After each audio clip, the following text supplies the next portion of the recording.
Wait a minute. Hold on, man. Where's the chat? Oh, there you go. Been playing games already. Salute, salute. Peace and power, peace and power. I thank the universal truth and the absolute laws of nature for guiding me, protecting me, and giving me the strength to endure the imperfect.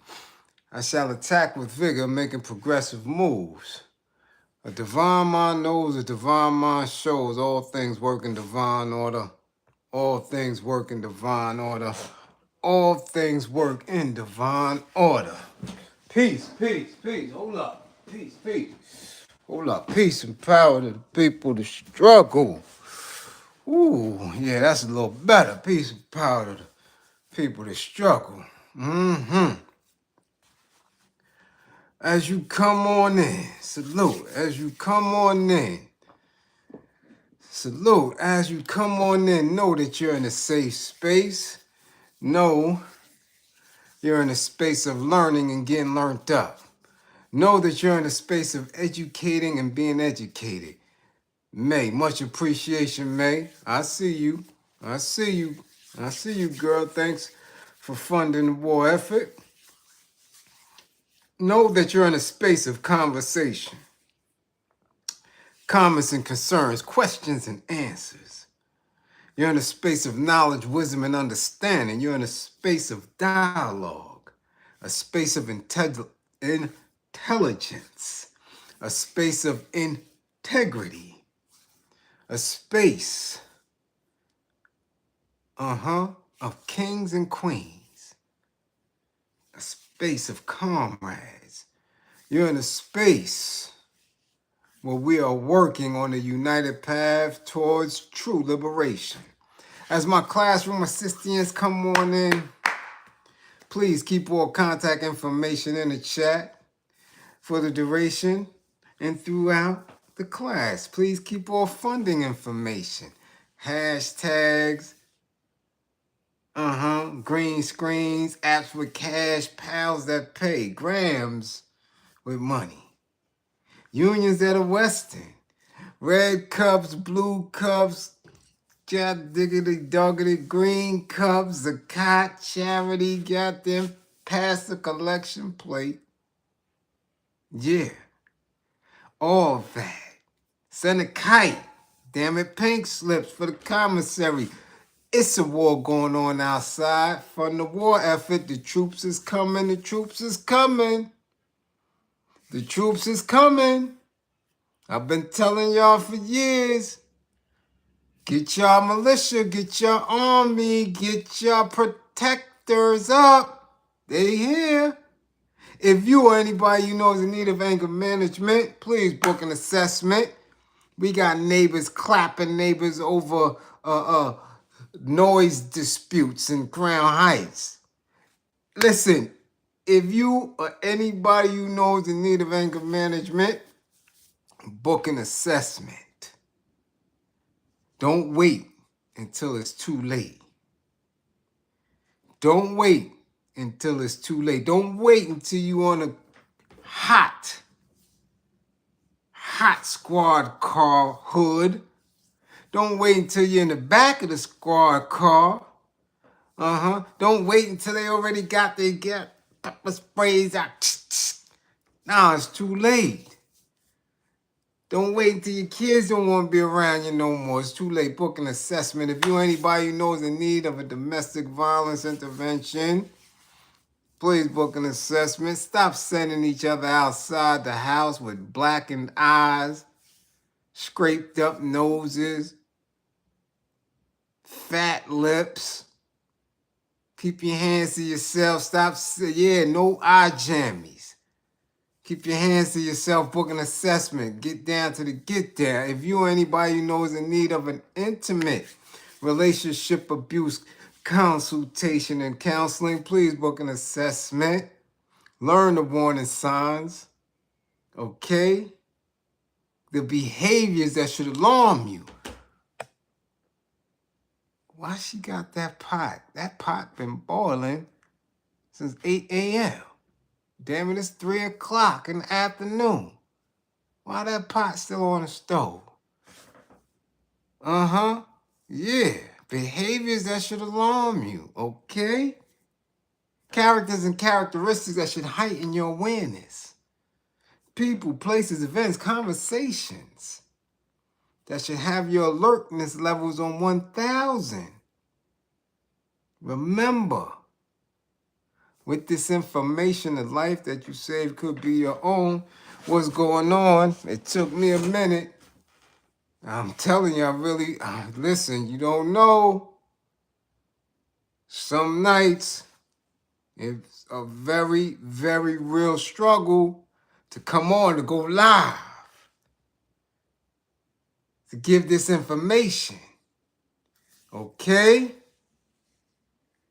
All right? I'm telling you, but I'm here. And you here. And I'm glad you here. I love when y'all here. I appreciate it so much. Yeah. Because we're learning. We're loving on each other. We're keeping it 1,000 all the way. Love it. Love it. Nothing fancy. You, me. Me, you.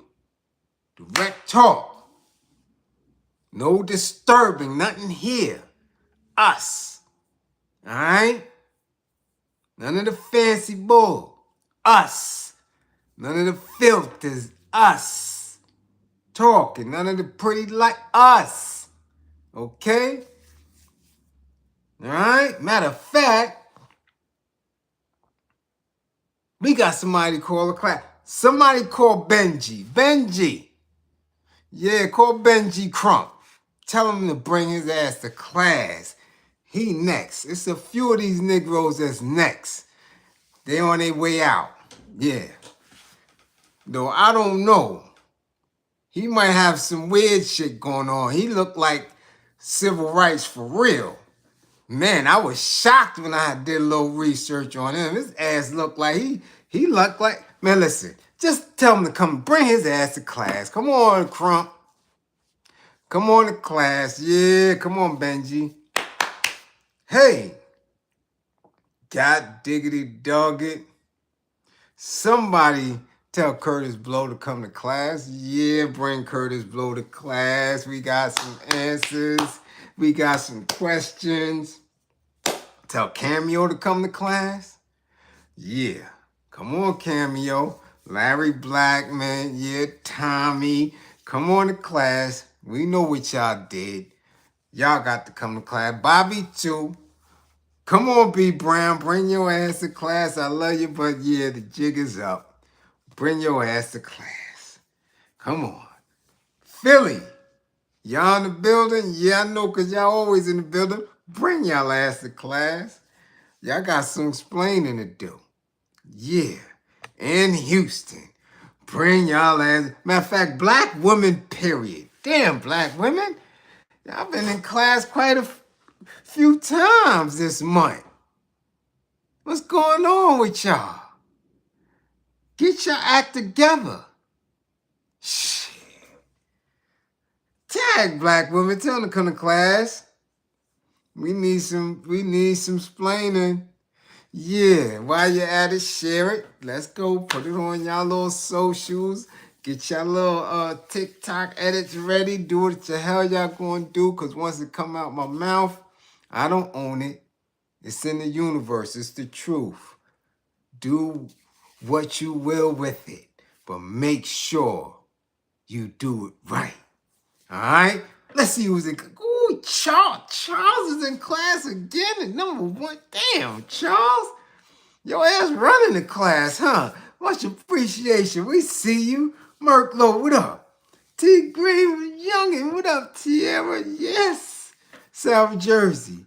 Andrea Jones, we see you. What's going on? Bernie, what up, Bernie? Jean, Aline, Cameo. God diggity doggy, we got the North Country, Canada, the first responders, the lifesavers in the building. What's going on? Benjamin, God damn it, I hope you ain't related, because boy, I tell you, we get ready to go in on Benji today. Benjamin, what's going on? Rodney, what up? Oh, Bella Tadishi, Tyrone.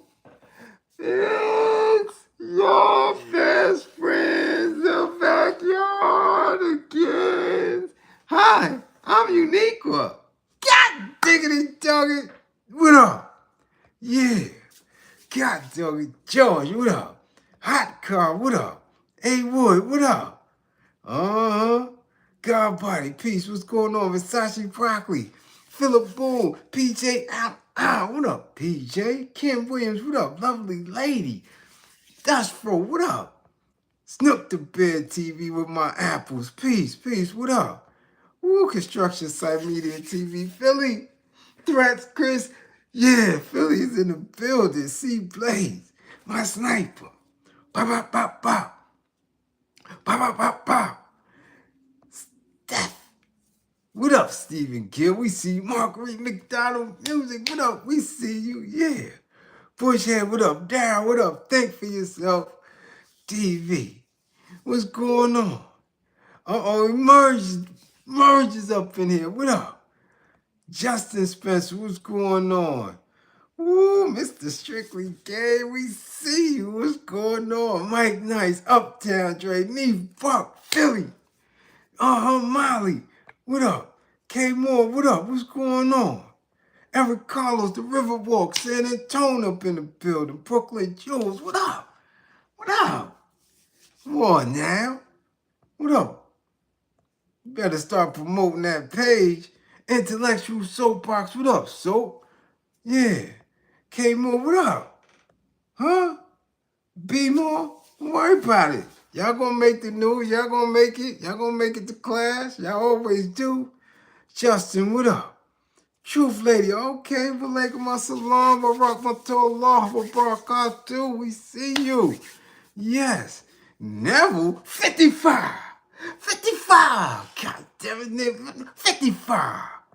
Got Neville in the building. Hey, Ghoster, what up? We see you. Mike Nice, what up? Bree Love, what up? Oh, King, what up, King? We see you. Ty, what up? My apples. Yeah. And see, we see you. What's going on? Hold on. I told you, sometimes it be a little struggle, but we here. We are here. Let's get to it, damn it. Let's get to it. Don't be scared now. I told y'all the troops was coming. Don't be scared now. Don't be afraid. You was scared, huh? Yeah, y'all scared. Don't be afraid. Don't be afraid.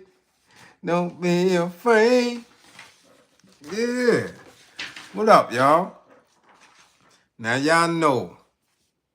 Y'all black women, y'all know something, man. Y'all know y'all not supposed to be cutting up the way y'all cutting up. Y'all know that. I don't know what the hell. Y'all tearing down cities for some hair. Should we get on that first? Should we do that first? Should we do that first? Let me get that out of the way.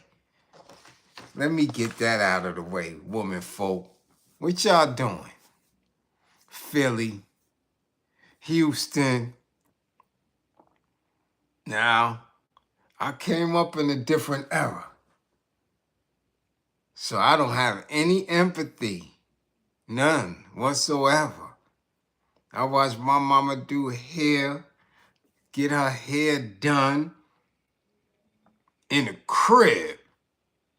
Yeah. Yeah. Took care of my sister hair, yeah. So, shit, I ain't see wigs till later on. Matter of fact, my grandmother, Izzy, Canarsie, Brookline Finest, Izzy with the strawberry patch, Glenwood Road, Izzy.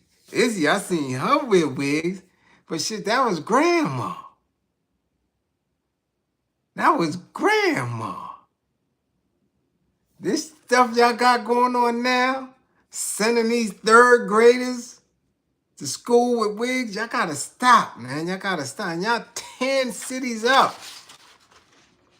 10 cities up. Okay? Now we got to get right to it. We've got to get, because it's not like I haven't seen it before, but man, this is different. This was different. Let's go. Let's start with old Houston, because shit is bigger in Texas. Yeah, bigger in Texas. Shit was crazy. Look, listen up. Houston. A grand opening event at Hair Galleria Beauty Supply in the Northwest Harris County spiraled out of control Wednesday morning. Couple of Wednesdays ago. It's going viral now, but this is, listen, prompting a shutdown by law enforcement and fire marshals. Sisters had to come, sisters. They had to call the fire marshals and law enforcement for some damn hair. Y'all was cutting up. Let's go. What caused the chaos? Celebrity hairstylist Jonathan Wright, owner of The Right Way, promoted the grand opening on his Instagram, where he has more than 2.3 million followers. This the shit that gets me tight. And I'm serious. Hair. And a celebrity hairstylist got 2.3 million followers. Now, I'm sure he might have bought a good 500,000. But that other 1.8, that could be organic. And here I am. My Instagram, I don't even have 3,000 followers. That's a damn shame. As somebody who's here is telling you to love yourself, speaking on liberation and strategies and tactics, our message is dwarfed in comparison to somebody that's fixing a hairstyle, putting a part in your goddamn head. Anyway, he advertised $300 to $400 wigs, giveaways, and even $4,000 in cash for shoppers who arrived within 20 minutes of the post. Okay? Huh? Come on now. The online promotion brought in more than 500 people, many of whom camped out overnight in a parking lot. Some customers told media they waited in line as early as 5 a.m., hoping to grab products priced as low as 1 cent. 1 cent. But as the crowd continued to grow, things quickly escalated. At some point, authorities say a chemical substance was sprayed into the crowd. Investigators are still working to determine who was responsible.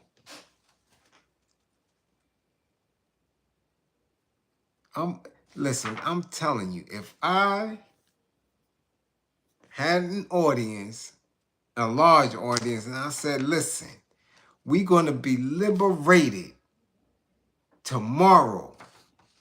Away from the old faith, we're going to be liberated. We have the plan.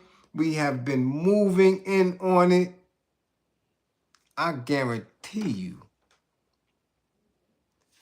500 women wouldn't be there. I guarantee you that. I bet my life on that. Would not be there.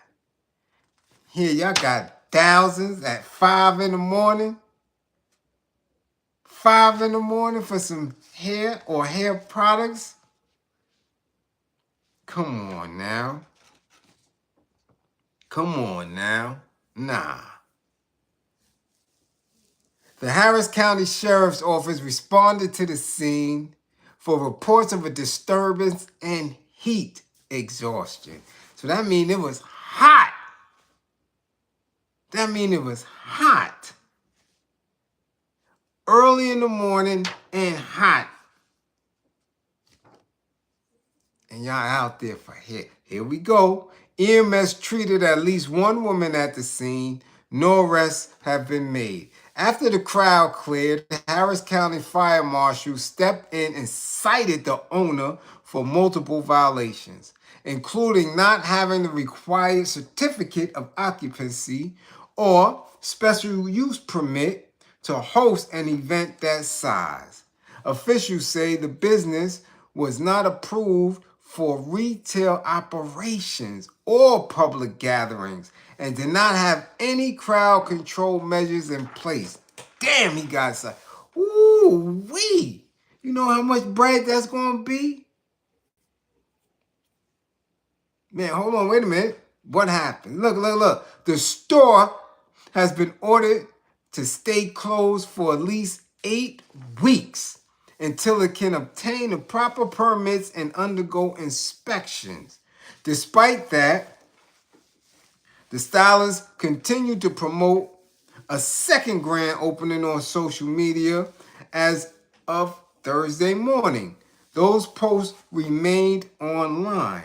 Officials warned the business cannot reopen or host any additional events until it receives official clearance from fire marshals in the county. So let me get this straight, Houston. Let me get this straight. ICE running around out there. Sheriffs out there. Highway patrol out there. Houston PD out there wilding on folks. Didn't they just hold some politician hostage out there? Or they redistricting some stuff out there? Nobody protesting in no kind of numbers like that. Nobody cutting up. But damn it, they said they're going to give you some hair products. Huh? Some Afro Sheen. Some Sulfur 8 and shit. And y'all ass ran out there in the heat for some Sulfur 8. That's what y'all telling me? No. Let's go, Houston. Come on. Because if any place where women should remain natural is damn sure Texas. Oh, y'all got, whoa. Some of the most beautiful, beautiful women out there. Natural, too. Heavy heinies. Heavy heinies out there. Ain't nobody looking at y'all hair like that. Trust me. Nobody. So y'all wilding out, spraying, pepper spray and mace and all that. And they said, not here, but in my research, they said the victim, one of the victims of that spray that was in the air was an infant, a baby, that they had to take to the hospital. So y'all, yeah, they got heavy heinies out there, boss. Yeah. Houston? Yeah. Heavy. Heavy. They can't even wear heels, them heinies so heavy out there. And y'all out there running around for wigs and pieces and frontals and all that shit. Sup, black women? Talk to me. Y'all not washing your own hair anymore? Y'all not greasing the scalp, parting it, and just, you know. Now, I know y'all not getting no pressing curls. I'm not going to take it back that far, damn it. I know that for a fact.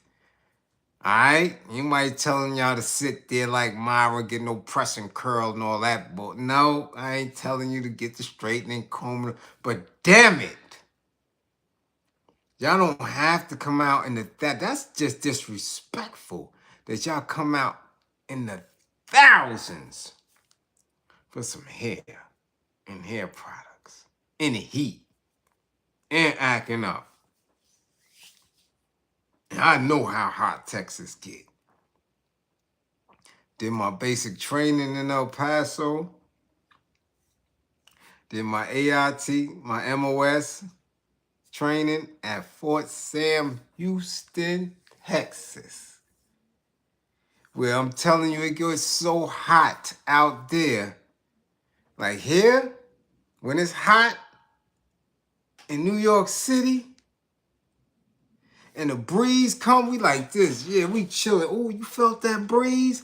Breeze coming just nice and cool. When you in Texas, and you feel that breeze coming, oh my, you thought, I'm telling you, you thought the devil himself blew on you. They breeze be hot. You just sitting there feeling like you gonna melt. You don't want no breeze in Texas. I'm telling you right now, that shit will tear your whole melanin off. Too hot. And they had their asses out there early in the morning. Bonnets, slippers, slides, Crocs, tights, heinies, just out there and mad, cutting it up, ready to tear that goddamn city down for some hair. Now, trust me, Houston. Trust me. I'm telling you. Y'all not alone in this. Yeah, y'all getting ready to get some company. Okay? Boss said, what, you from Alabama? He said, I'm from Alabama. Hold on, let me make sure I can see this. The whole South has heavy heinies. I don't know about the whole South. Nah, I seen some whack shit in NC. Yeah. I seen some little tiny britches in NC. Yeah. Yeah. VA too, little tiny britches. Grown women too. And they ain't had no hiney. Yeah. So you can't put that on the whole South. The whole South ain't built like that. Nah. No, it ain't. No, it ain't. Nuh-uh. Ain't Glorilla from the South? Her little ass she ain't heavy at all. She ain't living, nah, that little musty thing, she ain't heavy. Cut that out. Cut it out. But Houston ain't alone. Philly, y'all was cutting up too. Y'all was cutting up too. The Hair Palace in Philly. They said they was going to give y'all 3 bundles for $25 and Philly lost their mind. Yeah, y'all did. Yeah, y'all did, Philly. I saw the tape. Y'all wasn't out there when it was good. Man, they was chasing them young boys. Them young boys be out there doing that. Oh, man, doing the most. The only black women ain't out there. I haven't seen y'all marching. I haven't seen y'all sitting them young dudes down. None of that. 3 for 25? Y'all asses was out there, Philly. Same uniform. Bonnets, slides, Crocs, flip-flops, tights. Early in the morning lines all the way around the block. I haven't seen Philly do that ever. I was out there. I seen the cheesecake line. I seen the line for the what is it, hoagies. I saw the line for that icy spot in South Philly.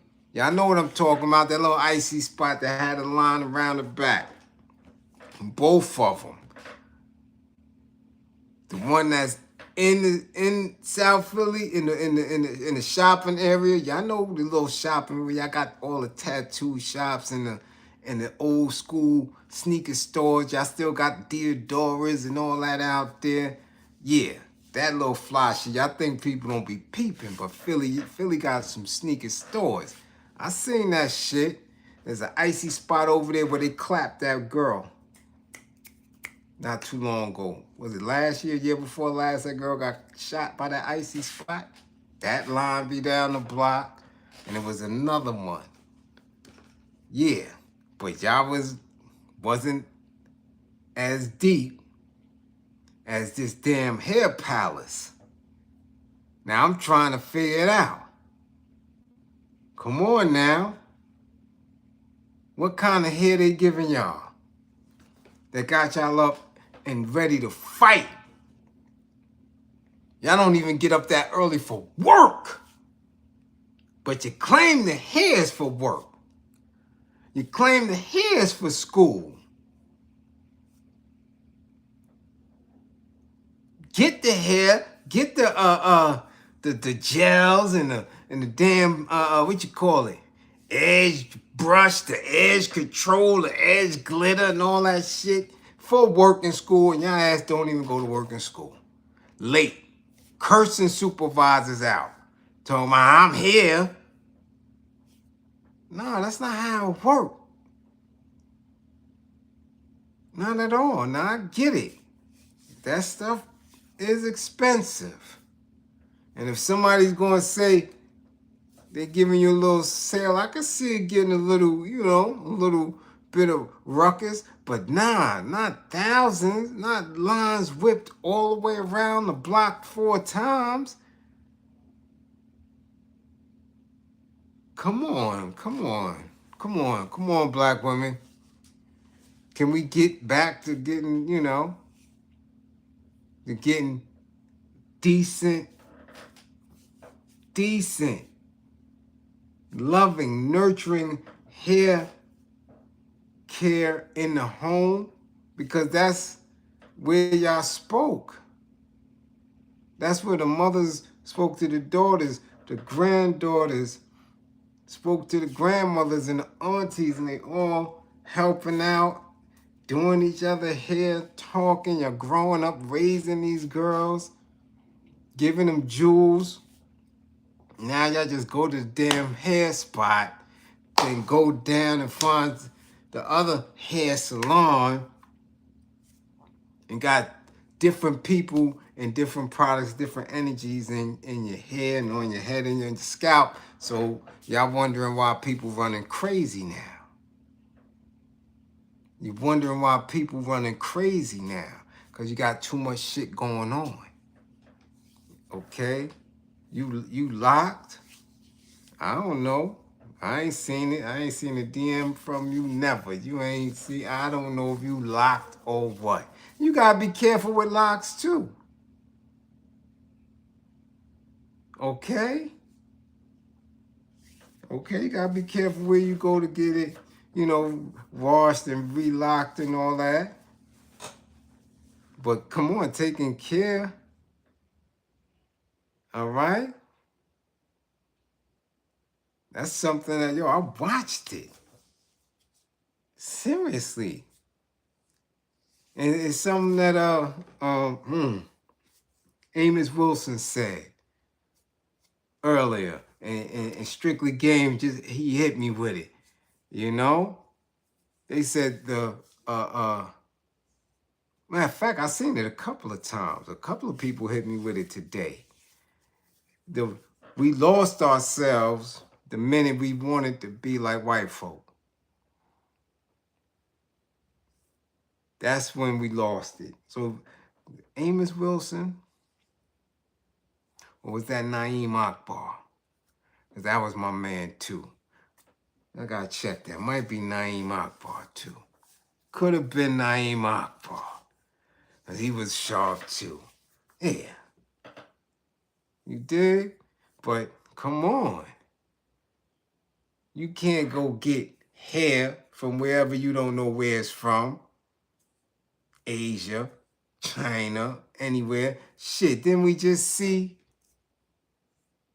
them on the continent using some type of banana peels or some type of bark that they done shaved it down and made it fine, and they're gonna start using that for hair? Y'all gonna be running around smelling like banana all day? You understand? And then you go get the products from somewhere else. They telling you the products was what? Manufactured in DR, right? And then you go to the Asians to buy it. Y'all don't think that all that is energy? And then you sit down and somebody else is putting the weave and putting the braid and putting this thread and come on. Get back to, we all gotta get back to the basics. Start washing each other's hair, talking to each other, counseling each other. Y'all out there doing too much. And the same ones that's out there on that line, getting ready to spend up money on all that hair, and it ain't like y'all not gonna come back. Because they could give you a sale this month, next month, you still gonna be back over there. So you're spending on the hair, right? You're spending on them stupid ass little dogs that y'all keep picking up they doo-doo after, right? You're spending on your damn E&J, or you got Henny, or your Quavo, Navel, whatever. But y'all want reparations. You understand? We asked for war efforts and support so we could do things in our communities. Y'all ain't got it. But y'all got for all that other shit to go around, look for a dude that he won't even take out the garbage unless you have sex with him. But you getting all dolled up for these derelicts. Make it make sense. Make that make sense. See how we work hard to remain a slave, to remain oppressed? Keep telling y'all, every bit count, every little bit count, and every action. If it's not a revolutionary, if it's not a militant action, you bullshitting. All that is consumption right here. Your mind, body, and soul stand out 5 in the morning because somebody said they're going to give you some hair or hair products. It wasn't too many hair products when we was coming up, and girls was looking fine, smelling good, looking good. Damn it, you had sulfur 8 and some type of ultra sheen shit. And that was working magic. God body, much appreciation. What's up? End of the month. So it's getting slim, but it's something. Appreciate your work and inspiring me to put the pedals to the metal on my work. Yes, we have to work. We have to work. Okay? He said, I got dreads. What's that, Mr. Strictly Game said he got what? I got dreads. Huh? And that's one of my plays before I move forward with a woman. Wash my hair for me. Uh-huh. And let me see how I feel when we're that intimate. Uh-oh. If I don't want your hands in my dreads, you gotta go. God damn it. I hear that. It's a spiritual thing for you, huh? Wash my dreads. And then she ain't wash it right, and she fumbling and shit, got her hand all in your eye and shit, and had your handle your head all rough. You like, nah, you got to go. God damn, you got to go, huh? Yeah, not me. Not me. You ain't got to do all that to get that into me. I'll break their goddamn back. Yeah, don't do my hair. Don't touch my head. You understand? Yeah. But come on, y'all. Come on, black women. I gotta cut it out. Yeah, I gotta cut it out. All right? Spending too much time and effort when you're already beautiful. Too much. Too much. Yeah. Yeah. That's my comrade. He's like, you can't do my hair. You out of here. I hear that. So Philly, Houston, y'all got a problem. Philly, come on now. Come on now, Philly. And that's new for y'all, because Philly was always getting braids. Natural hair, nothing added, braids. Nice. Or afro, man. Philly got some beautiful women. Natural too. Now, I'm telling you, this is becoming not even a national style. This is a global style. Cause you seeing them across the water doing the same shit. Getting some eyelashes. Getting some type of goddamn weave, wig, whatever the hell. A pair of tights and some damn sandals. Or slippers and sliding. And that's uniform. That's the kit. Go to the Mac store. None of that. They get the Mac. That's the kit. And it's getting wild now because dudes are seeing through the kit. We already know. We know what's under there. God damn it. We know what's under there. So cut it out. For real, for real. You think Glorilla look like that after you sweat her out in the morning? You think she look like the video? No, she look like the same old little piece that people were saying, who the hell is that? Yeah. So cut that bullshit out. It don't work. I mean, it might work for the ones who y'all don't want it to work for. Them lames, little weirdos. Nah, you ain't fooling me with that shit. I've been around too long. I know all the tricks. All the tricks. I'm telling you. Because they got the whole kit, but their ears are dirty. Whole kit, but their ankles is ashy. Okay? Nah, that shit don't work. Hey, come on, now cut it out. Stop it. Okay? Stop it. Stop standing on them lines. Stop wilding out. Save your money. Okay? It's a war going on outside. Alright? So we finished with them. We did y'all first. Okay, ladies? Cut it out. Find somebody who could do hair.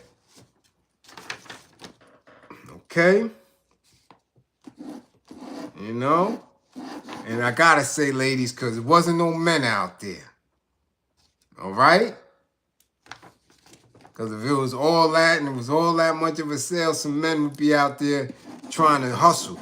That's the thing that get me mad, black men. Y'all see all these black women getting and giving all this money up to these people, and y'all didn't open up your own shit yet. I see some, but it's clearly not enough. And they make it difficult. I'm not going to act like they don't. There was some dudes out here that I know that got into the hair business, and all of a sudden, once people found out they was bubbling, the manufacturer stopped selling to them. You dig? So there's hurdles. Trust and believe, there's hurdles, but come on now. Come on now. Yeah, exactly. They got that whole kit on there outside smoking Black and Miles and drinking 40s. Everybody wear the kit. Everybody. And that's not cool. I mean, everybody. You dig? You just see it. Eyelashes. You're like, girl.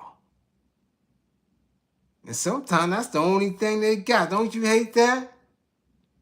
The only thing, they don't even have a kit. The only thing they got is a bonnet, some eyelashes. You like, come on now, you know better. God damn it, you know better. That's it. And they'll turn their head at you too. With this shit. Girl, come on now. Come on now. Take the man, listen. Don't make me burn them damn eyelashes off. We see the real you. Cut it out. Because that's what it does. All right? That's good. Next up, we got to get rid of this Benjamin Crump dude. They're looking like Lamb Chop. Yeah, nah, at least Lamb Chop had a little bit of appeal. I could work with Lamb Chop. These chicks be big chops. Ain't no Lamb Chop. They be rhino chop with eyelashes. If you don't take your big ass and cut it out,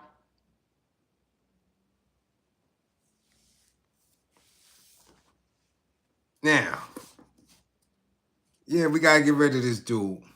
I've been asking people to get rid of him. One, I don't know where the hell he came from. Two, he don't do shit. Okay? And three, now he's showing his true colors, and I'm telling you, I don't know what order he belongs to, what fraternal order he belongs to, what kind of organization or fellowship among these old fogey-ass pastors and deacons and all that shit. Whatever that shit is, I know he's sus. I know that he's full of shit. And he's just next in line. I know that for a fact. And he's showing his colors now. But before I even put any of this here in my mental to go at him, I had to do a little research, and I was appalled. No, for real, y'all, I'm not playing. I was appalled. I said, hold on, man. You know, I do my little thumbnails. I look through all type of pictures and all that. I'm like, let me see how old this dude is. Because he looked like MLK in him. This motherfucker, every time I see him, he got that same shit on. He remind me of the 50s. I'm serious. I look at him, I'm like, here come this old goddamn Negro spiritual ass man.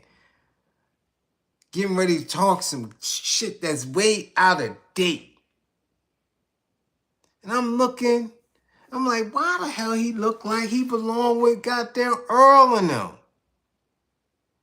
Martin and them and shit. John at you, he looked like that. Salute, Frank. He looked just like that. So I said, yo, hold on. Let me see how old this man is. Because he ain't been around long. And I said, hold up. They say he's 55. He's 55? Yo, that got me so tight. I said, yo, I know this man ain't 55, yo. I'm 56 years old. He's 55?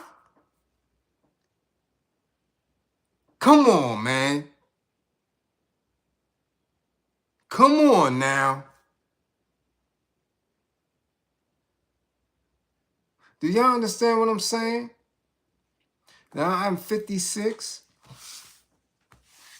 Shanita Jones, much appreciation for funding the war effort. Do you get what I'm saying? No, look at me. For real, for real. 56. He's 55? And won't be 56 until like November, December. He look like Martin in him, man. Luther in him. Mega Evans in him. This nigga, that he 55? Frankie, much appreciation for funding the war effort. Yeah, I remember when he popped up and he was looking old, and I was like, who this old dude?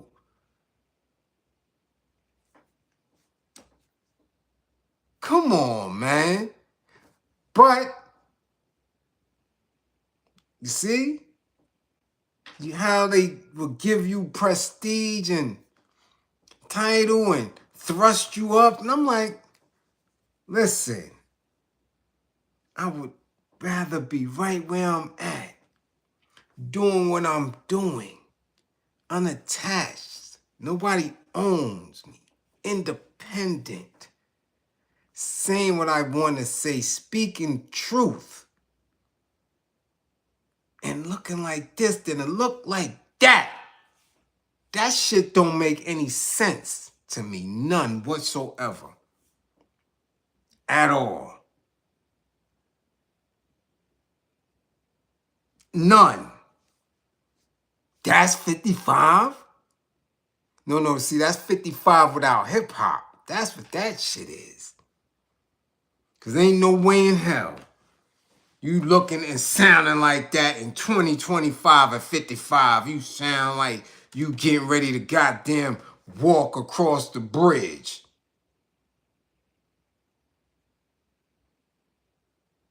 You sound like you finna call up Adam Clayton Powell and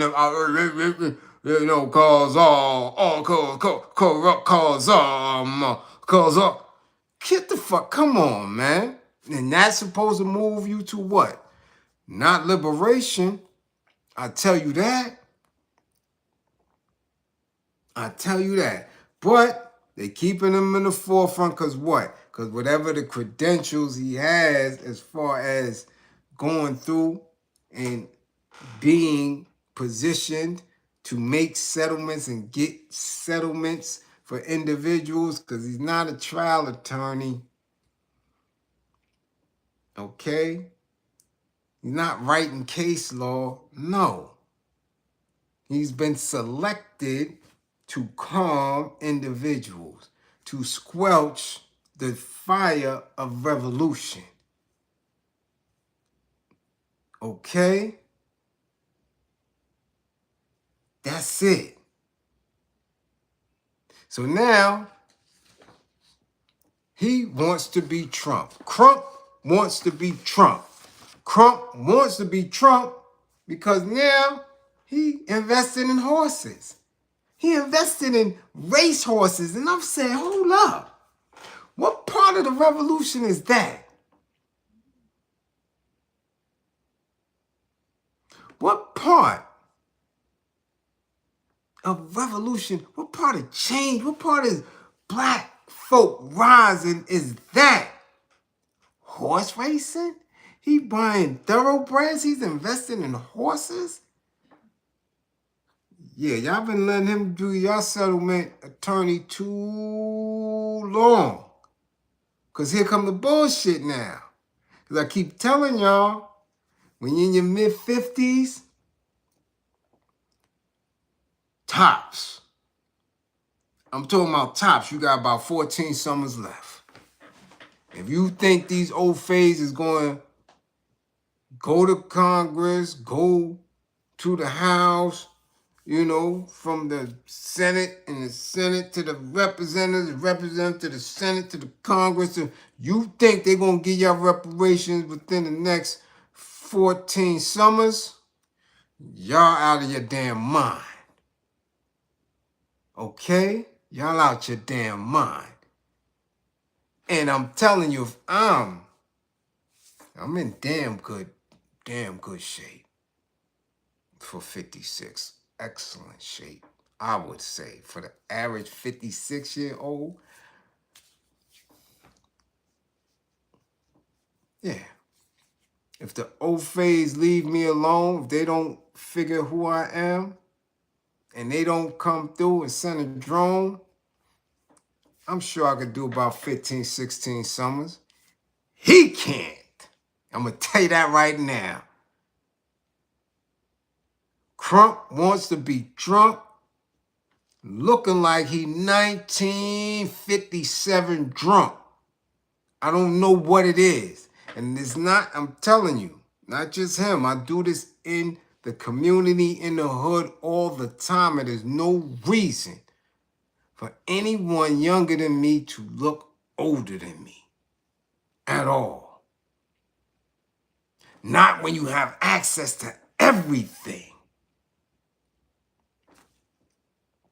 If you're on TV almost every day, getting a bag almost every day. I never, ever, ever want to hear that from, because I've never been on. I always got to go out and get my bread. Always. So for people who come through and they getting contracts when they 18 and 19, balling, acting, or doing whatever the hell they doing, politics and people pushing you up and activists and these people, that the bag is the least of they worry, and your ass looking old and ragged and bent up? Nah. I know you doing something wrong. I know you bullshitting. But anyway, he wants to be Trump. Crump wants to be Trump. He balling out and said he made an investment in getting him some damn racehorses. So that means the Trayvon Martin money, the Breonna Taylor, right? The George Floyd, all this settlement. He repping all these people, not to mention all the little other dudes that got clapped or got harassed or brutalized at work, or all that little settlement ends. He get that little 1/3, he get off of all that. I ain't see him give Dr. Umar no money for the school. I ain't see him put no money in that museum out there in Cali. I haven't seen his name on nothing, no program to stop gun violence, deep nothing. But he getting ready to invest. Well, he ain't getting ready. He did invest in some horses. But this is y'all dude. This is y'all dude. See, this is why niggas don't get anywhere.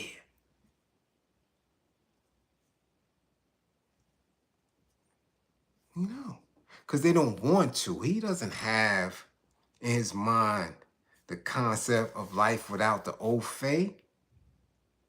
He in it deep. He in it deep. Now, I don't know about y'all, but I remember somebody invested in some goddamn horse races too. And that shit broke his ass. Yeah. Yeah. Uh-huh.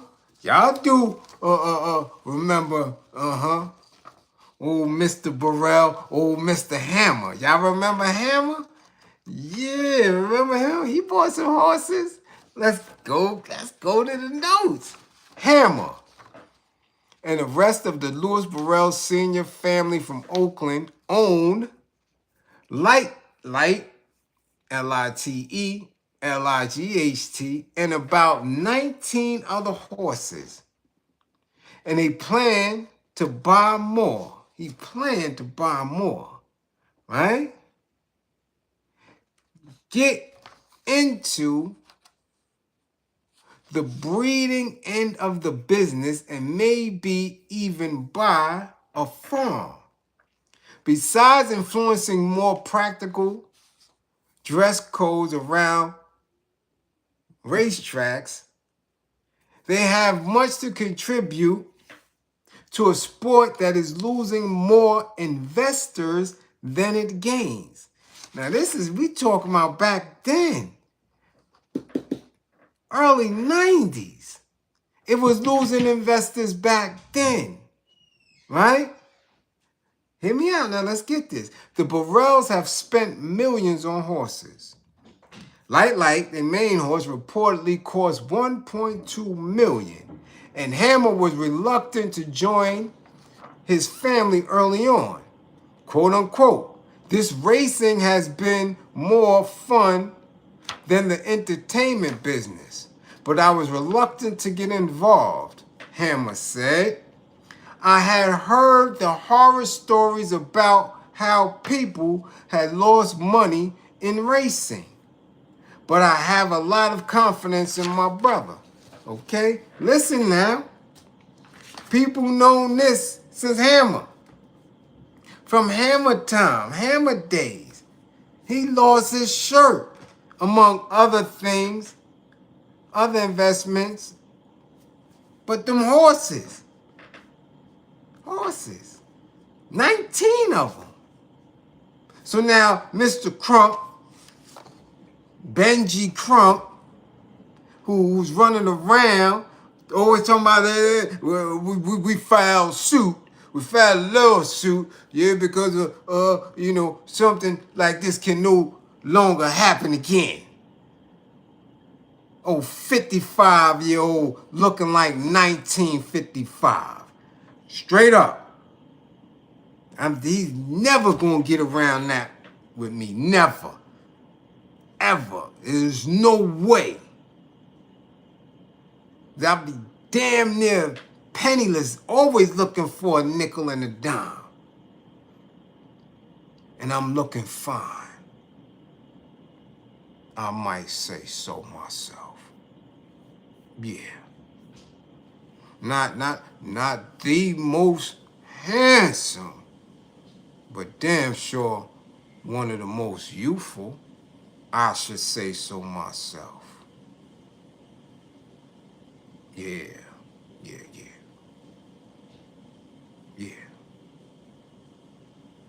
He's 55. I want you. Damn it, I should have took a picture. He 55. But again, you want to be like the old Faye. That's the thing. Because how can you invest in something that, again, I keep telling y'all, we have no ownership? None. We don't own horse racing. We participate on the back end. Yeah, brush this horse. Trainer. We're not even predominant jockeys. We've been going from that. They gave it to little ones, at least these little Argentinas and these little people. So at what point is him investing in horses or a horse? At what part of the game is that reflective of black liberation, reflective of revolution, reflective of standing? Where we at with this?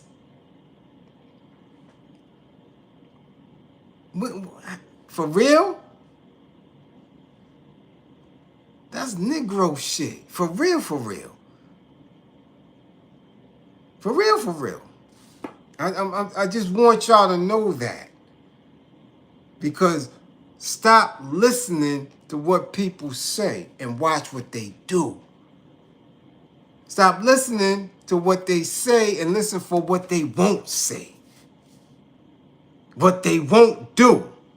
Because that's how I'm learning. I'm learning this every day. I'm like, oh, yeah, he full of shit. Yeah, he full of shit. Ben Crump, ballin' like Trump. Ben Crump wants to be Trump. I'm saying. So Hammer lost his shirt. You want to know why? Among other things, Hammer lost his shirt damn near in horses. Let's go, because we deal with education here.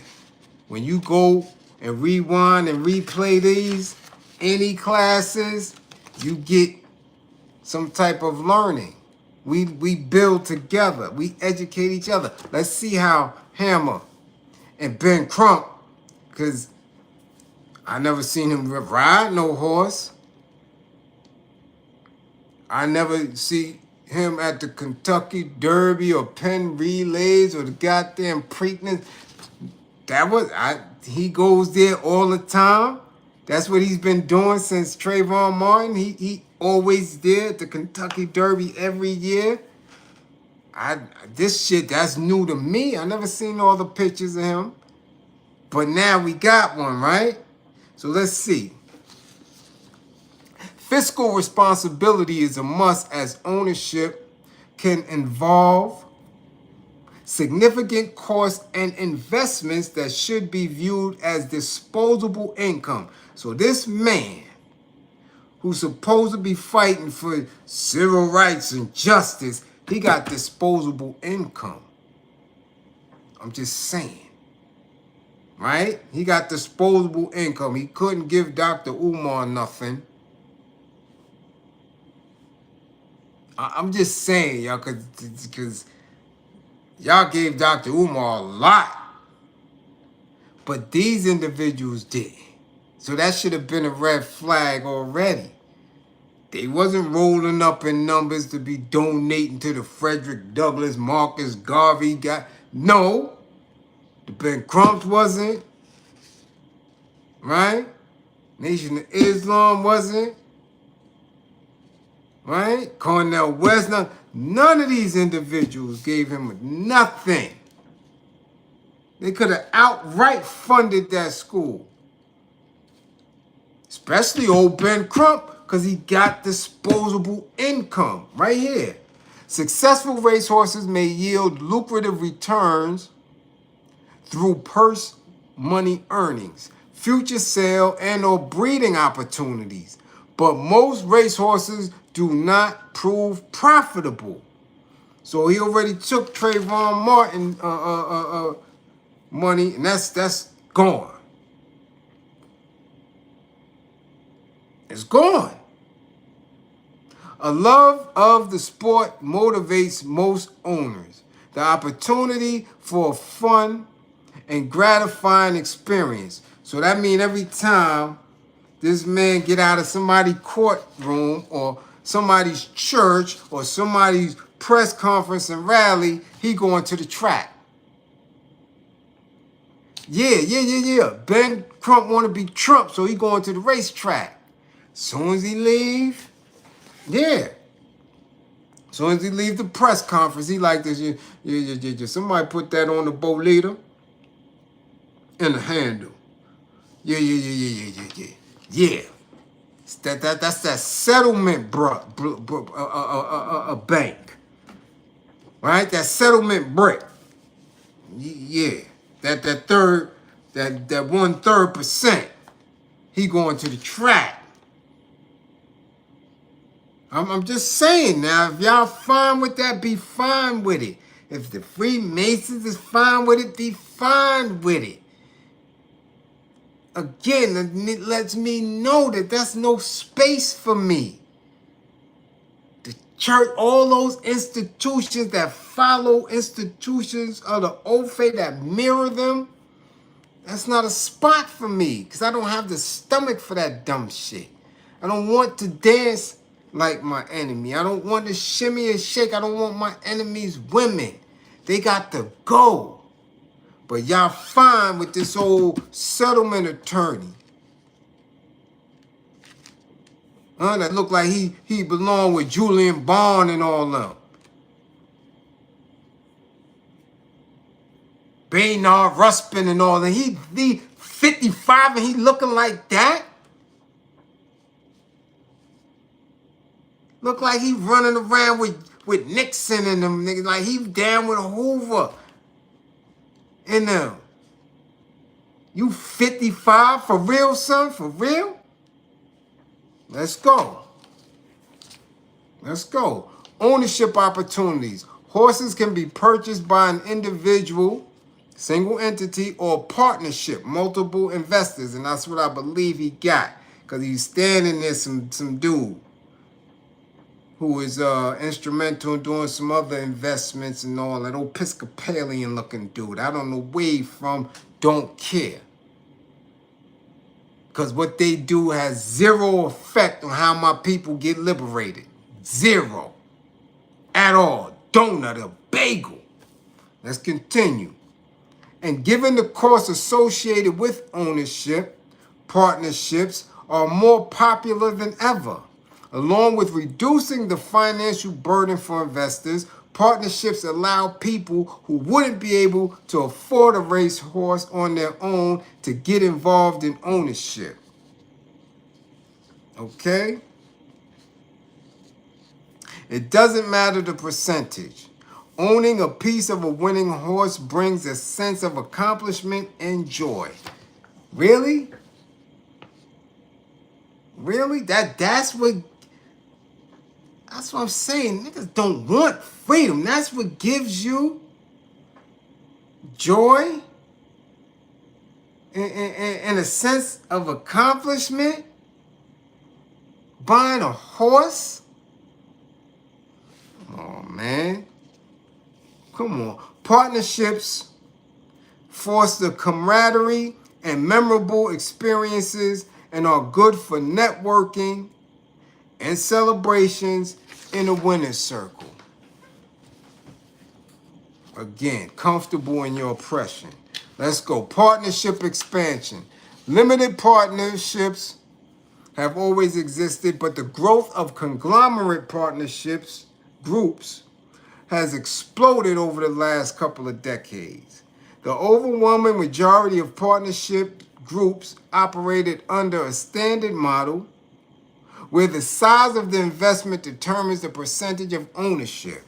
So I don't know how much, he said he's in a partnership. I don't know how much he owns with this dude. Let's go.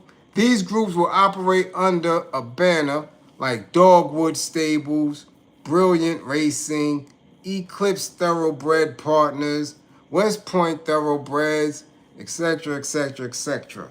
And they raise money for a new partnership group every year, often acquiring racehorses through either yearling or 2-year-old in training sales.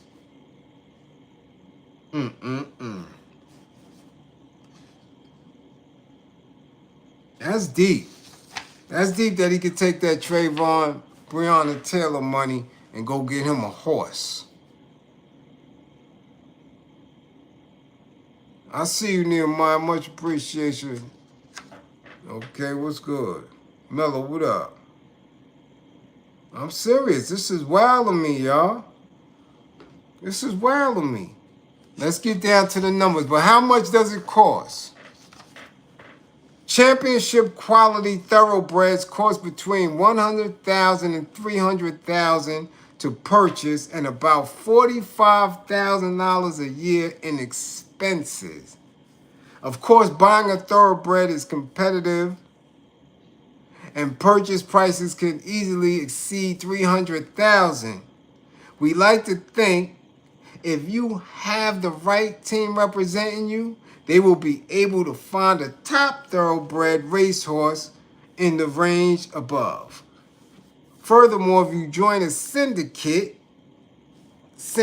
where else do we hear the word syndicate? Okay? If you join a syndicate like Lil Red Feather Racing, you could purchase as little as 5% and share in the above course with fun and like-minded partners, all professionally managed. $15,000 up front, $15,000 up front, and $2,250 per year for 5% allows you to spread your risk and own many horses for less than the cost of owning one on your own. This is wow. As for expenses, the $45,000 a year to maintain a racehorse in training is broken down as follows. Let's get ready. Y'all ready? Yeah, because it's 12 something. We got to get to the next subject. Let's go. The basics. Oh, Mr. Crump, you ready? You ready? You civil rights looking ass, you ready? Huh? Oh, wool suit wearing ass, you ready? Mr. Crump, Mr. Settlement Money. Come on, you ready? Let's go. The main expense in race horse ownership is your horse trainer. In Southern California, for example, the highest price trainer charges a day rate of $120. However, even some of the very best trainers charge in the neighborhood of $85 to $95. The day rate consists of employees, assistants, the grooms, hot walkers, exercise riders, payroll taxes, workers' comp, feed and bedding, hay, the straw, the grain, vitamins, supplies, etc. Trainers claim they do not make any money from their day rate, and any income is earned from their cut of the horse's earnings. Woo! I'm sure the trainers are not getting rich from their day rate either. Chances are your horse will not be in training at the track 365 days a year. But this is what he invested in. This is what he has time to invest in. On top of the day rate, there are other standard monthly expenses such as the blacksmith, $100 a month, veterinarian, anywhere from $200 to $1,500 a month, the dentist, $75 a month, and the chiropractor, $75 a month. This is what they doing. And now you got entry fees. Most people are surprised to find out that it does not cost anything to enter your horse in a race unless the race is a stakes race. Kentucky Derby, Breeders' Cup. Some stakes races, like many of the Breeders' Cup Classic, cost in upwards of $120,000. Since the purse of the Breeders' Cup Classic is $6 million, many owners will take their chances with the hope of a jackpot payoff. This is what he into. This is what he wants to do. But he fighting for y'all civil rights, though. That's what he doing. Man.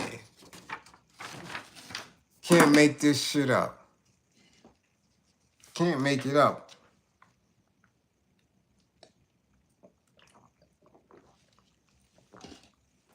This is crazy. But y'all love them. Y'all allow these dudes to play in your face. With mine, not me. Bust his head to the white meat. And I'm serious. I hate shiftless ass Negroes playing with people. Now he buying a racehorse. Investing. I wonder how Trayvon moms and pops feel about that. I'm serious.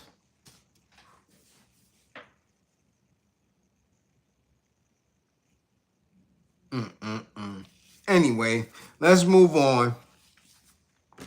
Let's move on. I ain't messing with that. It's getting late. I got things to do. But there's been a lot of discussion of my critique of MCs. Okay? People hear me say all the time. And certain MCs, I just think are garbage. I don't know what others see in them. Okay, I don't know what the industry sees in them, but I don't buy this shit. I'm not buying it. I've been around this too long. Okay? Okay? Too long. Now, some MCs people love, I can't stand. I think the bars are trash.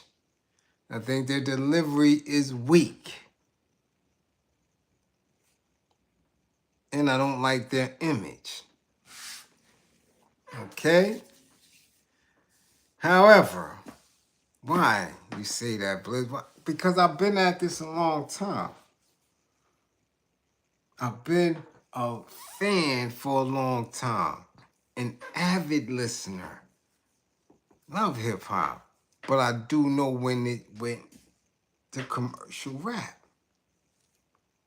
And how some people are able to survive in the commercial rap space that would never, ever be able to survive in a pure hip-hop space.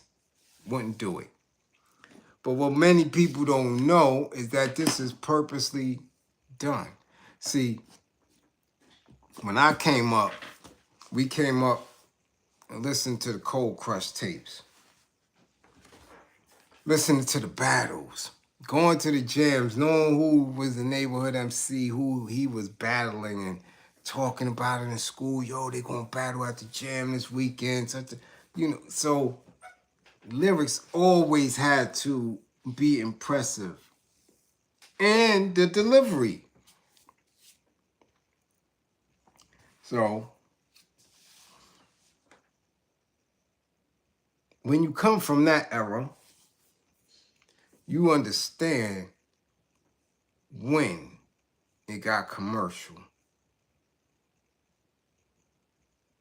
Now that we older, we can understand why it was done. Because they couldn't have that energy. They couldn't allow that energy to be a resource. Because remember, hip-hop came purely from us, purely out of the conditions that we were living in and the need for us to get that energy out. To get that energy out. You dig? But it was purely on the streets. Purely.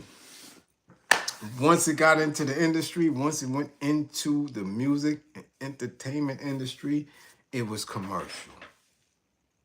And for most of you who don't know, the first commercial rapper that was signed to a major was Kurtis Blow. The first solo rapper, okay? Not an MC, a rapper. Kurtis Blow. Now, people who wasn't in that era don't know or really wouldn't remember how large Kurtis Blow was. Yeah, when you go back in time and you do the comparisons, Kurtis Blow is like 50 Cent. Now, y'all can giggle and chuckle all the hell you want, but I'm telling you something. Kurtis Blow was the man. Not only was he the man because he had signed to that record company and that his music was played on the radio, but what most people don't know is that he was producing a lot of that shit. So he was eating. He was producing. He was managing acts. He was promoting. And I'm not talking about promoting with flyers and shit like we used to do. No, he was what they consider today as a promoter. Radio promotion, shit where people make their careers. He was doing it all on his own. Okay? All on his own. Kurtis Blow. Look it up. God damn it. You think I'm bullshitting? You look it up. Kurtis was the man. Okay? All right? Now, if y'all think that the powers that be in the industry wasn't keen to what was coming, you dead wrong. They always know what's keen. You just seen that maggot Leo. Let me chill. Y'all seen him on Drink Champs or wherever he was at saying how he went anywhere for talent. Cali, Pittsburgh, wherever he thought, wherever the black people were, the melanated people were that had this gift, that had the talent, he was seeking them out. So I know for a fact that if you were seeking them out to sign them, if you couldn't sign them and couldn't control them, you wanted to destroy the true foundation of hip hop and make sure it was all commercial rap. To make sure it was all commercial rap. Now, what was so different about Curtis Blow is, like I just told you, not only did he spit, not only did he perform and manage, but he was a producer, a musician. He knew his shit. So they had to get somebody to counter that, somebody that they could control. And they was trying all type of dumb shit. Y'all wasn't around in that era. Y'all think we only had the rapping Duke, the ha ha ha, the ha ha ha ha ha. We had all type of weird shit. Weird Al Yankovic. We had everybody very disrespectful, making a mockery of what hip hop was. Okay? But it didn't work. Because remember, once the ball started moving, everything started transitioning. Everything. But what they couldn't do with Curtis Blow in 1980 and 81 and 84 and 85, that thing that you just couldn't stop, you had to rebrand it, repackage it, and push it out there. Now, people ain't as keen to their bullshit as I am, because I always look for it. And I never noticed it back then, but I notice it now. I notice it now. That commercial rap that y'all think started with like MC Hammer, Vanilla Ice, Young MC, Fresh Prince. Nah, man. They been on commercial rap, but y'all didn't look at it like that. Y'all didn't see it like that because they was slick. Okay? They commercialized hip hop. They made it commercial rap with many of the funk bands. Primarily the main funk band, and I believe Curtis Blow might have known this, because when I listen to certain lyrics from back then, just like now everybody's listening to shots that they was throwing at Biggie and shots that Nas was throwing at certain people and shots that others was throwing at. When you listen in hindsight, you're like, oh shit, yo, they was going at each other. So, I'm telling you, Curtis Blow had beef with Cameo. Yeah.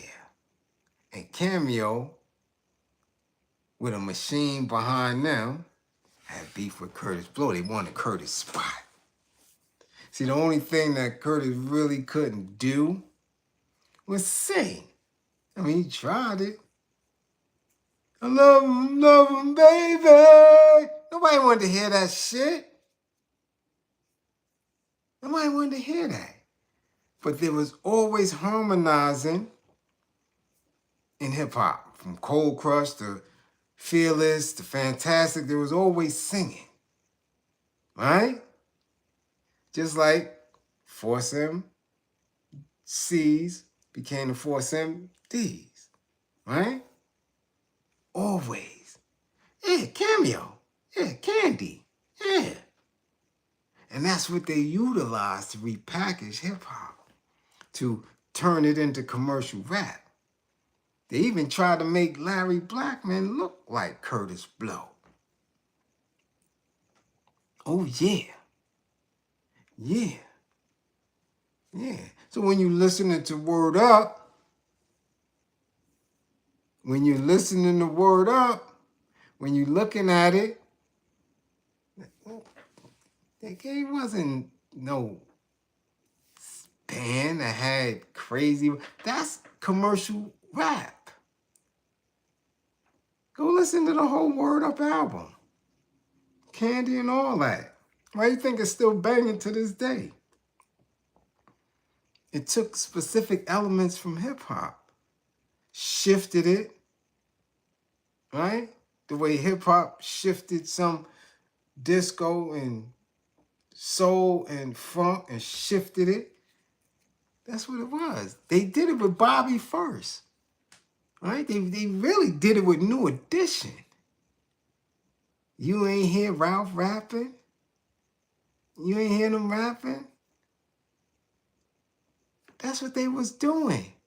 Repackaging and saying, "No, this ain't rap. No, this is a little soul band, or this is a little soul group." But that shit was commercial rap. That's what it was. Ronnie, Bobby, Ricky, and Mike. If I love a girl, who cares who you like? But they could sing. So the hooks were more melodic. The bridges, the ins and outs, and the way they packaged it. But New Edition wasn't nothing but a young Force MCs. And they threw it up under people's belt. They threw it right up under people's belt. Cameo threw it up under people's belt. And got Curtis up out of here. Yeah. Because not only was Curtis Blow producer, arranger, writer, MC, right? Managing groups, promoting others, or even on the radio. Not only was he all that, but when you listen to a lot of what he was saying, Curtis Blow was very radical too. Go back and listen to If I Ruled the World. Go back and listen to it. See, most of those groups, from Melly Mel to Kumo D, in that time had no choice because our conditions were so dire. Like I said, broken glass everywhere. People pissing in the staircase. They just don't, all that. They had no choice. Because that's what we saw. So they had no choice to be woke and to try to awaken. Listen to If I Rule the World. And then go back and listen to Word Up. Oh, you sucker DJs. What is a funk band? Why is that lyrics for a funk band? If that's what it is. Now, all you sucker DJs. Really? You try to put on your fan and act real cool, but you got to realize that you acting like fools. Huh? If it's music, we can use it. That's sampling. Sucking, pulling away from hip-hop. Commercialize it. Did it to Bobby. Listen. If I Rule the World was 85. Last time Curtis had a hit. Last time Curtis had a hit. If I Rule the World. And go listen to the lyrics and see what the hell he talking about. After that, they said, nah, he out of here. Cameo, 1986, Word Up.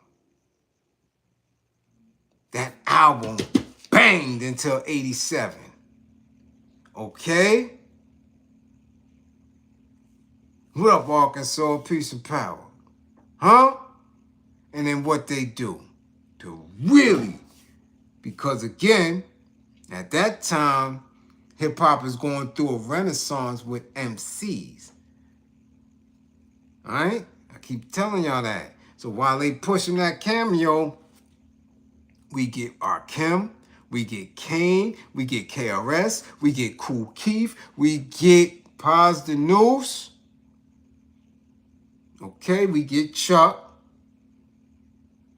Hip-hop is in a space now where the youth is driving the messages is very radical.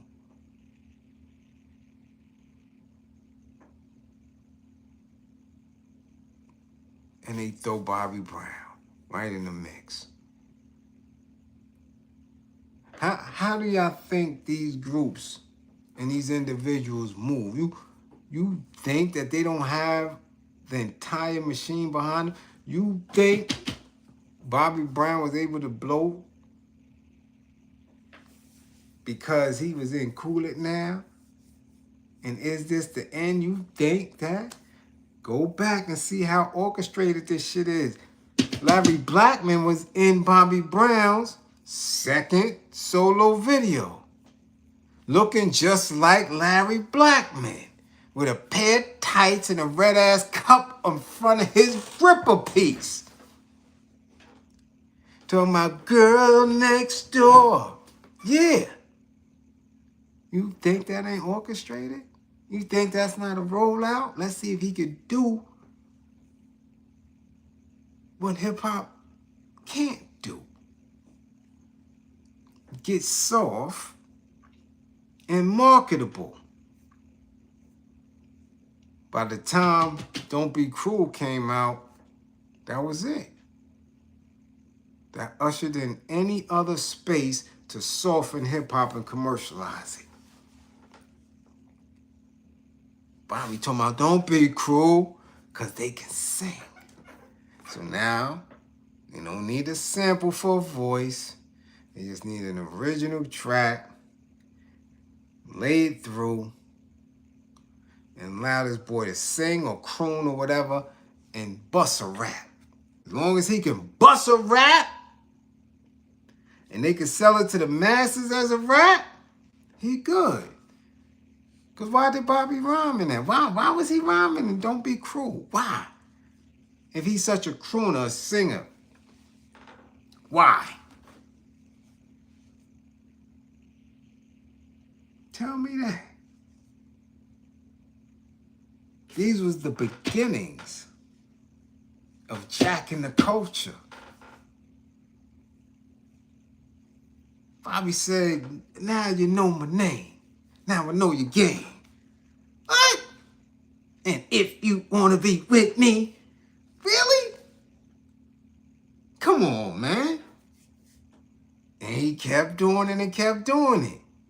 He kept doing it. He did it his entire career. Was not never a time when he didn't rap. From Don't Be Cruel all the way to Humping Around. He gonna bust a rap for you. He gonna bust a rap for you. Come on now. What? You think I'm playing? Y'all better go do y'all homework and see how the industry move. After Bobby, everything came through. Everything. Oh, word, we was able to do that? Okay. Yeah. Everything went. It all goes now. You can push this hard shit to the side, and every quarter, so give them something that they can bop their heads to.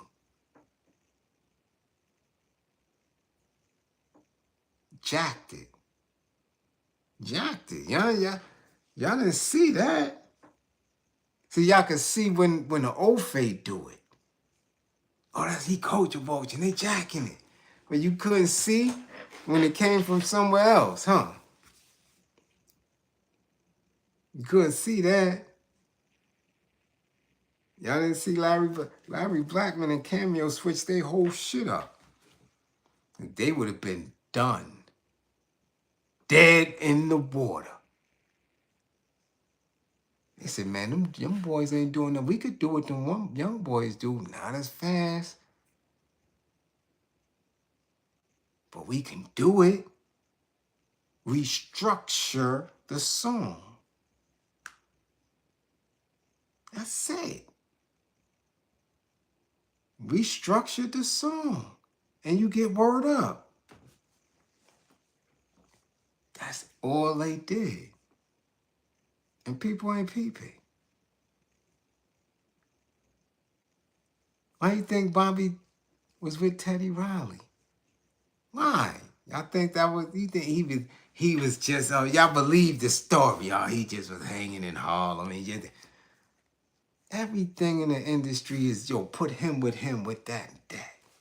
Put the money behind this, that, and that. And watch it go.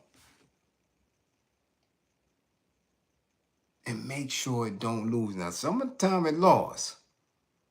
Right? And Rico Suave and all that other dumb shit. You dig? Right? Young MC and all that, he couldn't sustain all that. Right? Then, it's not going to pan out all the time. But yo, go back and do your homework. That's when it became commercial. That's when the rap was commercial. Yeah, they did it right up under y'all noses. Right up under y'all noses.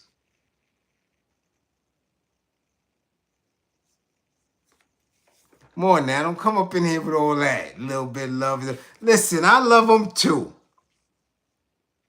I'm just telling y'all what it is. Because I had to peep it. Yeah, they even had, look, Curtis Blow had his curls. Larry Blackman had his Jerry curls.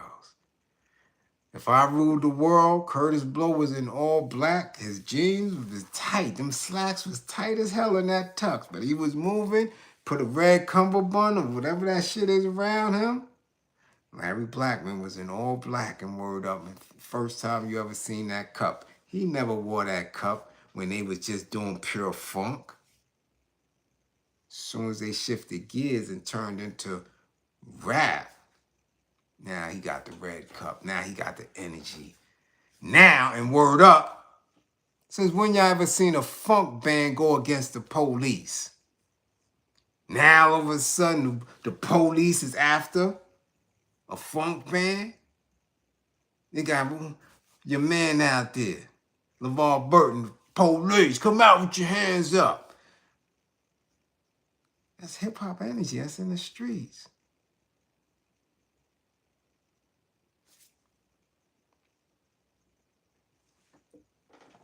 Just keeping it right at 1,000 for y'all. But, like I said, y'all got to do your homework on it. Y'all got to do your homework on it and try to figure this shit out. Like, hold on. Bliz is on to something here. Bliz is on to something here. Yeah, I know I am. I lived it. I lived it. All right? And I want y'all to live it, understand, because when we understand, we can't be duped again. All right? We can't be duped again. You took the post off your wall. Come on. Why you put it up there? Potential Grounds LLC. You had to take the word up poster off your wall. Why was it up there to begin with? If you anywhere near my age, word up, you was 16. What the hell you doing putting posters up a Cameo on your wall? God diggity dog it. You got posters of Cameo on your wall at 16? God dog it. Don't listen. Don't make me laugh before I gotta go to sleep. You about to make my belly hurt with that shit. Cause I'm just thinking of your big 6'3" ass junior in high school putting Larry Blackman on your wall. I know you not in this chat saying that that's what you did. I know you not in this chat saying that's what you did.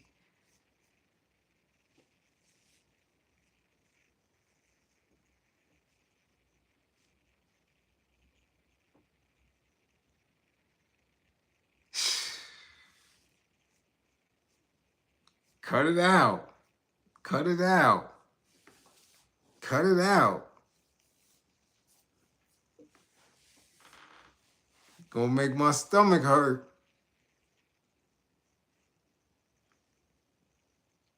You're gonna make my stomach hurt. What? You didn't know? You had Parliament, Bootsy, Rick James, Zap, everything that was funk. Where you from, Ohio? You gotta be from the Midwest. You putting funk band posters on your wall. We didn't do that. We did not do that. We didn't do we didn't do that. I ain't never had who I had on my wall. What poster? A poster? And remember, New York City, we had posters for 50 cents, 75 cents the most. We had posters when you go in the stationery store. Everything had that little rack right there with mad posters. I never had no poster on my wall that I could recall other than George Gervin sitting on the ice. That's it. Ain't no funk band. Who were you, Lionel Richie? You was trying to be Lionel Richie or somebody? You got funk band posters on your wall? Let me find out. Let me find out who the hell you was trying to be. George Benson? Ray Parker Jr.? That's who you... Let me find out. You got the good fingers for the guitar or something. Horn blowing and you got the funk band posters on your wall. Let me find out. You grew up talking about you gonna be in the barcades or something. Come on now. We talking about hip hop. Turned into commercial rap. And you came up in here and said you had Cameo on your wall. God dig it, Dick. God dug it. Come on now.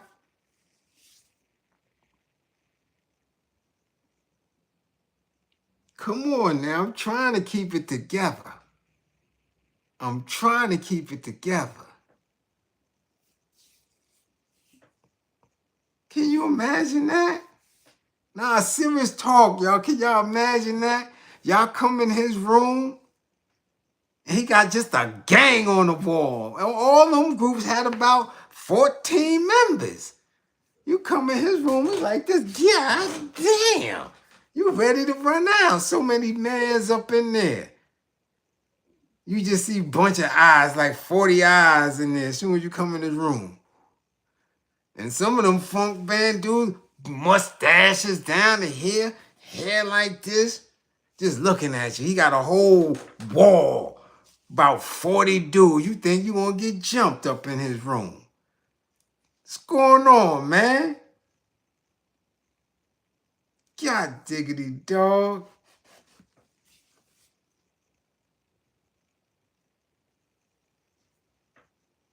Huh?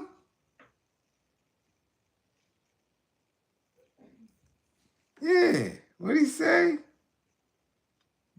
Detroit 80s was all funk concerts. Yeah, I'm telling you, it had to be Detroit, Ohio, Wisconsin. Yeah.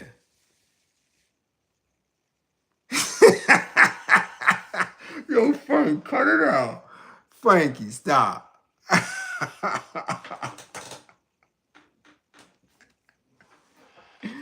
Yo, he said taco meat all on the walls. Yo, chill. Chill. Come on now. But Frankie, you know, real talk, we got the dude from the barcades live in your building. I told you that. The barcade dude live in your building. That's the dude with the afro and the glasses with the old time car. Yeah, he live right in the building. Yup. And that's a fact. When you see him, ask him, say, yo, I seen you on the album cover. And he'll tell you, yeah, I'm you know, I'm the lead drummer in the barcades. And you look at the album cover and you look at him like, oh shit, that's him. Yeah, yeah. A lot of talent in East New York. Yeah.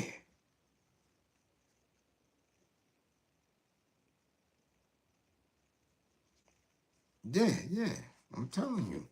And he be dropping it, and he'll tell you, he drops some jewels too. Good dude. But anyway, yeah, I got to go and lay down after getting the shower again. Y'all made my night. Boy, I tell you. Ooh-wee. Y'all made my night. Yeah, y'all made my night. Potential grounds. Boy, you made my night. But that's real though. That's real. That's real. We just playing, but that's real. Because if you do, you know, have memories of having those posters on your wall and wanting to be in the industry from that side of it to actually pick up an instrument and play and all that, I know by the time the hip hop era came in your direction, you was more than ready. More than ready. Okay?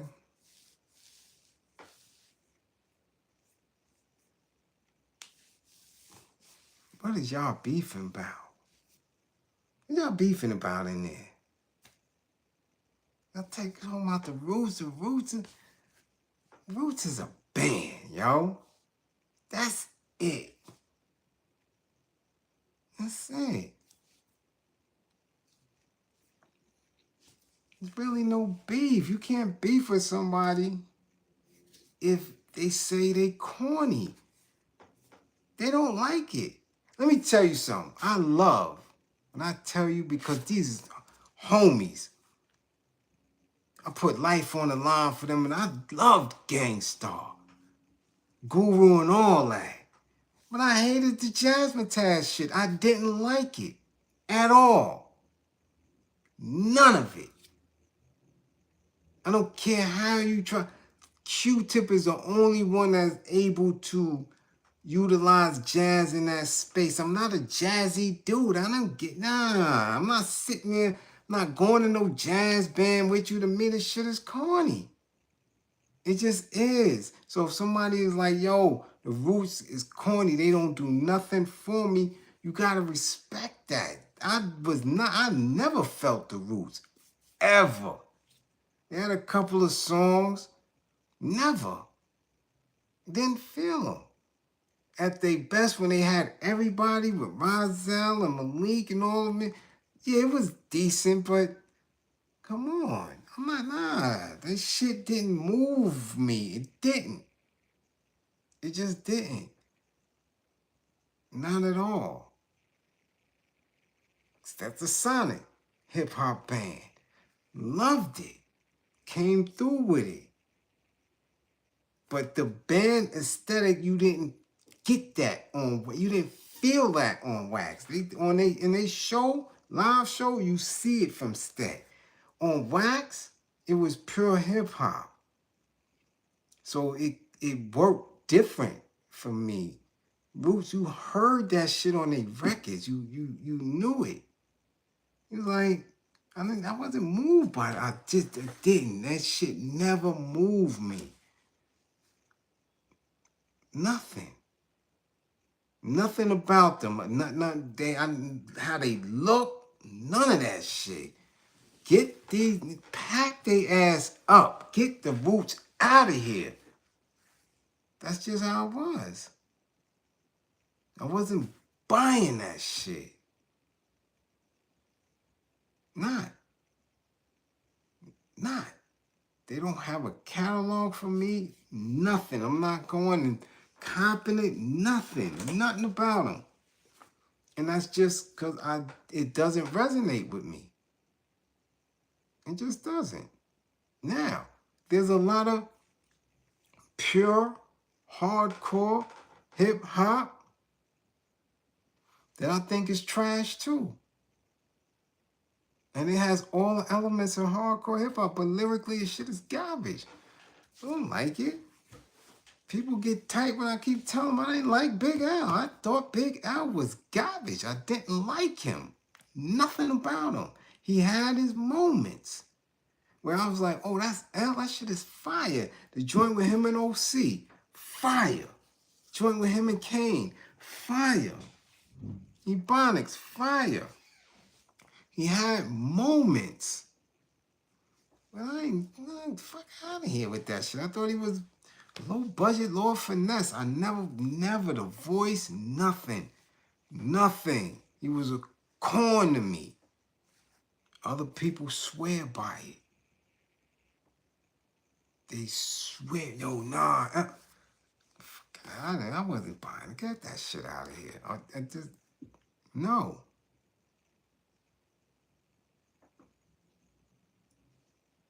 No.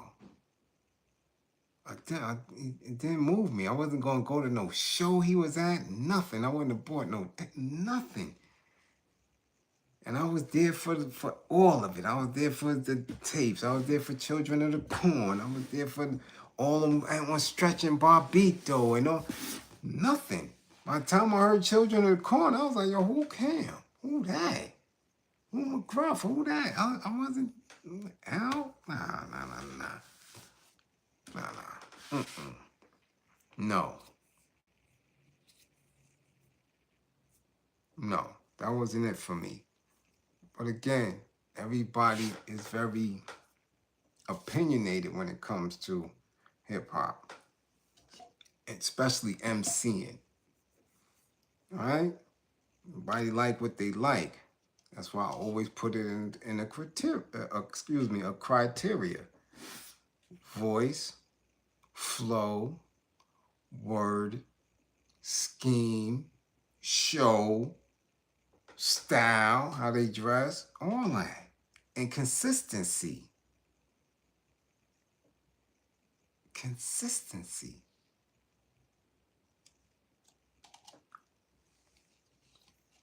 So, I wasn't an L fan.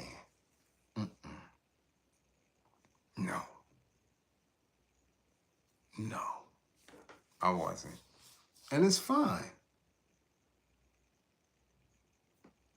It's fine.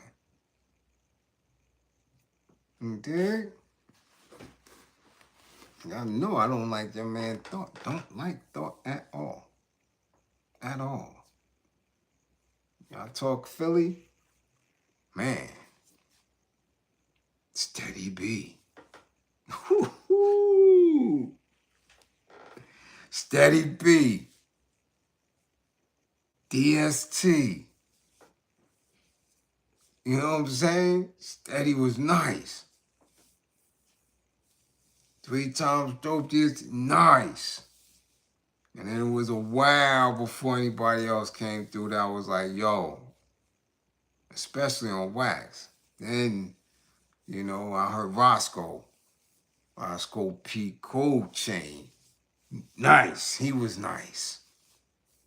You know, and I got in the beans for a minute. Freeway. But I'm never gonna black dog. Get the fuck out of here. That shit out of get out of here. Nah. Never. I mean, he ain't nowhere in the top 50. Nothing. Nowhere. At all. Alright? So again, be mindful of, what we speak about when we speak about the history and commercialized and culture vultures and things like that. You dig? Alright? And make sure y'all come back to class with all 10 fingers and 10 toes. To those who funded the war effort, much appreciation. Much love as always. Right? There's a serious war going on. If you up anywhere near the Bronx, please, y'all, be on point. Be safe in the BX. We have, 3 clappings today in the BX? They done clapped the damn Amazon man. What he doing is trying to deliver a package. And claps him and his little Amazon truck. Like, damn, Bronx? What's good? Bronx had like 3 clappers today. We had a clapping in Crown Heights over some noise, neighbor. Like, y'all doing too much. Me being a gunslinger, come on, man, ain't no money. Ain't no threat of life and death. Why y'all got these ratchets? For real. Why y'all running around with hammers?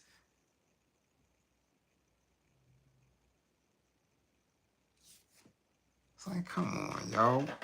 So y'all be careful up there in the Bronx. Don't get into no altercations, man. Make it home. That's your job. Everyone's job is to make it home to their loved ones. All right?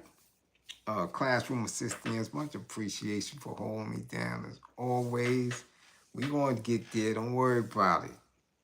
Don't worry about it. Soon it's going to be just us for a minute. Right? None of this clouded shit that's going on everywhere else. Everybody listening and watching. And I didn't get on them. But I'm going to get on them. I don't know who this dude is. Again, y'all allow people to go viral on y'all. Y'all start sharing these people things. This dude that keep talking about the HIV numbers in each city in the states. Y'all need to stop sharing that bullshit. Talking about the CNN and all this. We got too many melanated people in healthcare. Too many melanated people, okay, who are pharmacists and all. There ain't been no uptick that I'm aware of or that they speaking on of any HIV medications going out. And they talking all these numbers and then too many people claim. I'm going to give a class on it. Because when I see stuff like that and I look at the comments and people supporting these dudes, I'll be blocking people like left and right. Like, you sound stupid. Wop. No arguing, nothing. No commenting, no replying. Read their comment, block. Get your ass out of here. Look at their little page, block. Because they sound dumb.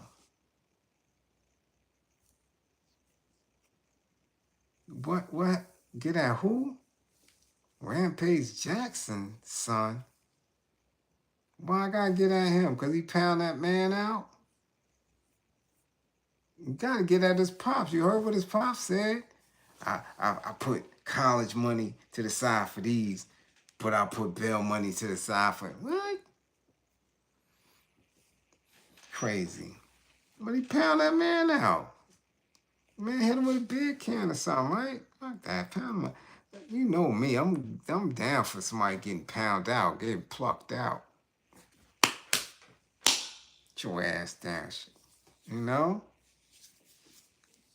Yeah, well, his daddy could geek him up. His daddy gonna have him getting lumped up too. Again, as I always say, no one has a monopoly on violence. No one. If you can give it, you can surely get it. No one has a monopoly on violence. Not Israel, not Russia. Okay, not the French, not the Klan. If you can give it, you can surely get it. So he plucked the man out. His pops got him gas. When he get plucked out, he gonna know it. You dig? So again, make sure y'all keep y'all head on a swivel. My paperwork is always good. Peace to Ja out there in Strong Island. Peace, Ja. You know, check out his movement.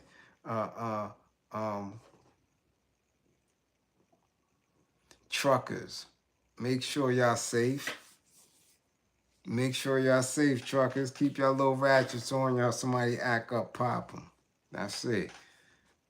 Y'all saw the movie.